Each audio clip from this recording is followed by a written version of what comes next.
Ce Shabbat, Parashat Vayishlach, on est en train de célébrer la fête de la Chassidoute, ce moment unique que Rabbi Shneur Zalman a été libéré de prison. C'est devenu une grande fête, non seulement pour la Chassidoute, mais c'est pour tout le peuple juif.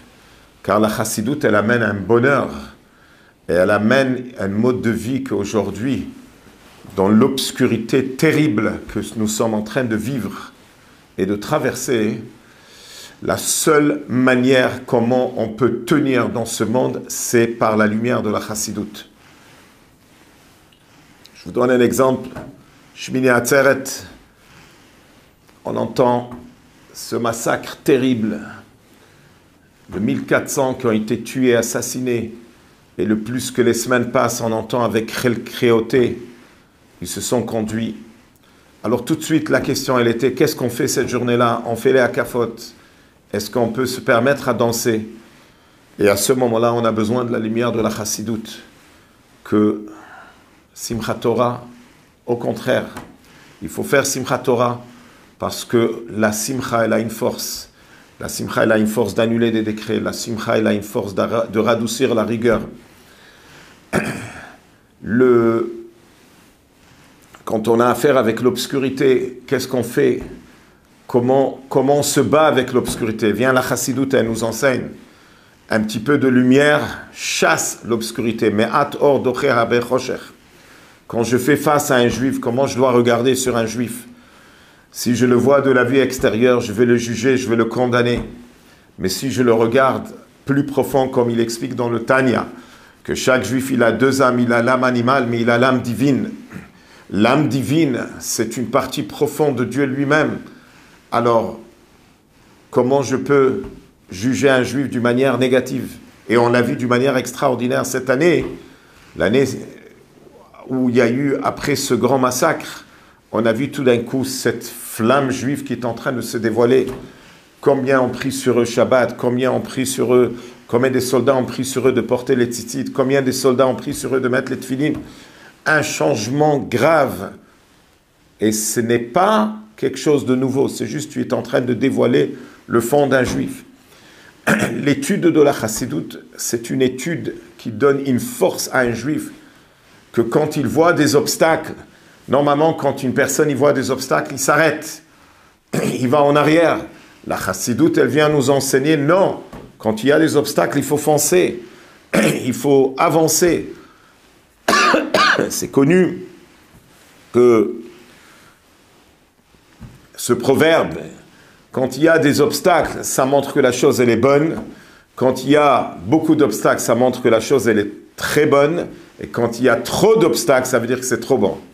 Ça veut dire en d'autres mots, c'est pas que nous on cherche les obstacles. On prie tous les matins, ne nous l'amène pas à une épreuve. Mais quand je suis devant une Nisayon, je dois faire attention de ne pas, chas v'shalom, tomber dans cette piège. Que le Satan, le Yetzer Hara, ils veulent que je tombe dans cette piège. Que je ne tombe pas dans cette piège de tristesse. Car la tristesse, elle est très dangereuse selon la Chassidoute. La tristesse, ce n'est pas un péché, mais elle peut amener à tous les péchés. Donc c'est incroyable comment la Chassidoute est... C'est pachout. On ne peut pas vivre sans cela. Les forces... Combien de fois on a vu le rabbi dans un Fabringen, tout d'un coup le rabbi se levait, il commençait à taper les mains. Pas parce qu'il y avait un événement de joie, mais parce que le rabbi voulait annuler le décret par la joie.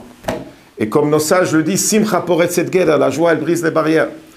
Donc c'est important quand on arrive ce Shabbat, faites un lechaim avec votre famille, célébrez Yutet Kislev, venez à la fête de Yutet Kislev. Là où ça se fait dans le monde entier, ceux qui sont à Montréal, faites un effort et venez samedi soir. Baruch Hashem, on a un très grand Shabbaton. Ce Shabbat, avec le rabbin Manis Friedman, presque 400 personnes. Mais à part cela, il y a aussi ceux qui n'ont pas pu venir pour le Shabbaton. Il y a samedi soir une grosse fête avec le rabbin Manis Friedman, avec un repas. Inscrivez-vous, enregistrez-vous, prenez votre place. Rabbi Shneur Zalman a fait une promesse unique. Celui qui va venir à ma fête, je vais le sortir de l'étroitesse à la largesse. Alors c'est un moment unique à célébrer, à s'inspirer et prendre des forces. Et aujourd'hui, l'étude de la chassidoute, dont on est en train de vivre une obscurité, ça nous ramène, on est rentré dans une période que on est en train de revivre le moment de la Shoah pour tenir cette force extraordinaire que la chassidoute nous enseigne.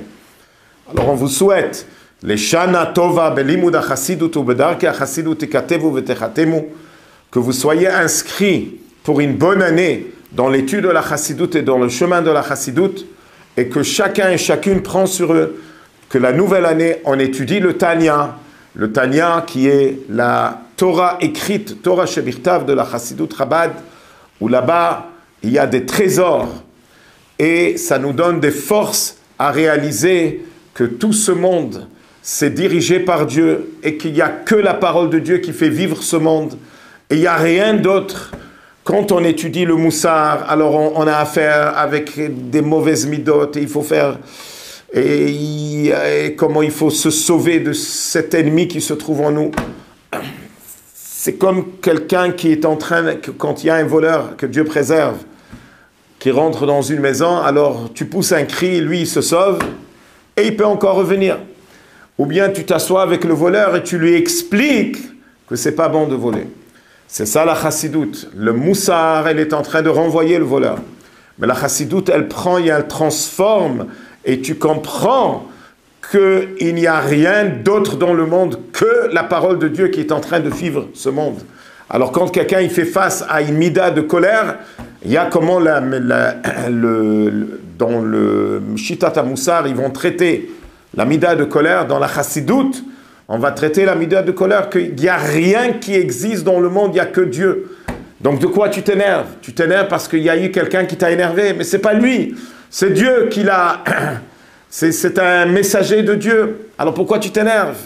Pourquoi tu prends un cœur si tu sais que tout est dirigé par Dieu? Bonne fête à tout le monde et Shabbat Shalom.